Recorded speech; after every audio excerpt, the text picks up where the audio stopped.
আজ বানাবো সিমাই। এই জন্য নিয়ে নিয়েছি সিমাইয়ের একটা প্যাকেট, আর দুধ রয়েছে গ্যাসের উপরে বসানো। দুধটা ফুটে উঠলে আমি চিনি দিয়ে দেবো। তো দুধটা ফুটে উঠতে শুরু করেছে, এবার আমি পরিমাণ মতো চিনি দেবো।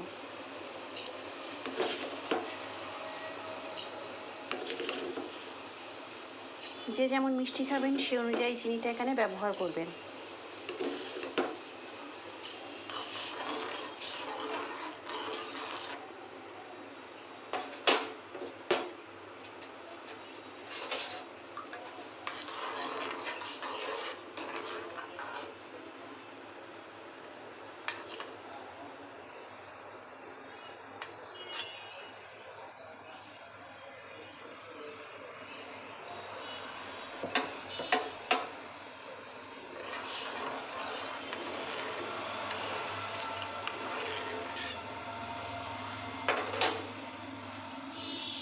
চিনিটা দুধের সঙ্গে মিশে গেছে,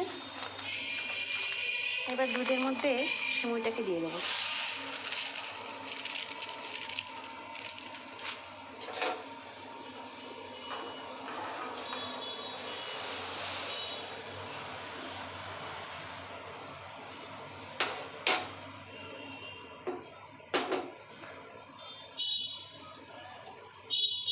এভাবে 2-3 মিনিট ফুটতে দিলেই একদম রেডি হয়ে যাবে। তো এটা একদম রেডি হয়ে গেছে, এবার নামিয়ে নেব।